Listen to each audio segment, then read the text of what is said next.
मैं सबसे पहले धन्यवाद देना चाहूँगा यहाँ जुटी सरदारी का, समस्त युवगण का और हमारे अन्य बुजुर्ग साथियों का, कि वो एक शानदार अवसर और एक जो शानदार शुरुआत उन्होंने करी है नशा मुक्ति के खिलाफ, नशा मुक्त मेवात की बात करी है, और वो भी जज्बात के साथ, तो उसको हम सफल बनाएंगे। अभी मुझे पता लगा कि यहाँ के लोगों ने मुझे पगड़ी नहीं पहनाई है। इस गांव का हमने नमक भी खाया है और नाम भी फिरोजपुर नमक है। तो जितनी उम्मीद आप लोगों को है उससे कहीं ज़्यादा हम पगड़ी की भी लाज रखेंगे और नमक का भी फर्ज अदा करेंगे। नशा संपूर्ण तौर पर एक सामाजिक बुराई है जो इंसान को ही नहीं, समाज को भी खोखला करता है।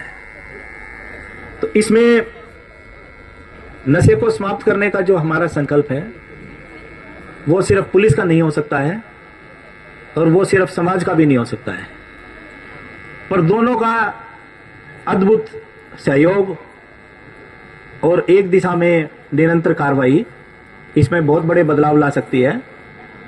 और मैंने खुद महसूस किया है कि पिछले 15 दिनों में जो मेवात के गणमान्य लोगों ने नशे को चोट करी है, उसका फर्क इतना है कि 50% नशा ही खत्म हो गया।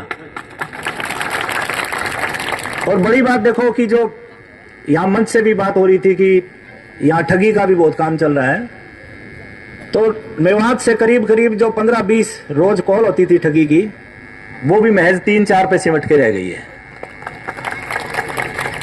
और इस बात के लिए तालियां उन लोगों के लिए बजनी चाहिए जिन्होंने नशे के साथ साथ अपराध मुक्त मेवात का संकल्प किया है। तो एक बार 2000 तालियां बजाओ उनके लिए। मंच के माध्यम से बहुत सारी बात की गई, जैसे कि तैयब हुसैन जी ने एक कहानी सुनाई आपको कि जंगल में आग लगी हुई थी और उसके बाद एक चिड़िया वहां से चोंच में पानी लाके जंगल की आग बुझा रही थी। तो उन्होंने कहानी का पहला जो पार्ट है वो सुनाया है, दूसरा पार्ट उसको मैं पूरा कर देता हूं, और यहीं आके मैंने वो कहानी बनाई है। अब जब चिड़िया अब जंगल बुझा रही थी और एक चोंच से बार बार पानी लेके जा रही थी, तो उसको देखने के लिए हजारों चिड़िया देख रही थी कि वो आ रही है, जा रही है, आ रही है, जा रही है, और जंगल की आग बढ़ती जा रही है।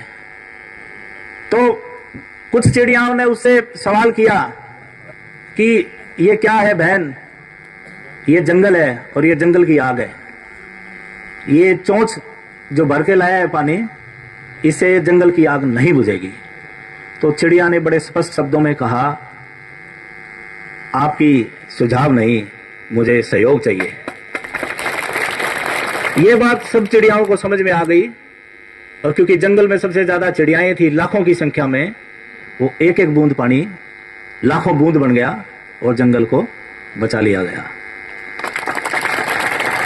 तो ये जो सहयोग की शुरुआत करी है, जो अच्छी एक पृष्ठभूमि तैयार करी है नशे के विरुद्ध, इसको हम किसी भी हद तक जाके उन लोगों के खिलाफ बहुत कड़ी कार्रवाई करेंगे जो इसको काम को कर रहे हैं, और आप लोगों के सहयोग से ही उस नशाखोरी को और नशा बेचने वाले जितने भी लोग हैं उसके नेटवर्क को ध्वस्त कर देंगे।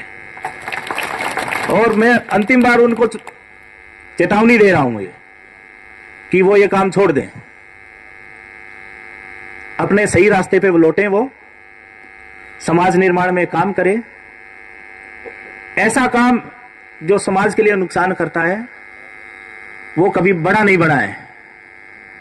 और मैं एक छोटी सी कहानी आपको सुनाता हूं जो इस बात को इंगित करती है कि जो लोग चोरी करते हैं, नशाखोरी करते हैं या अन्य अपराध करते हैं, वो कभी बड़े नहीं बने हैं। एक चोर अपने 10 साल के बच्चे के साथ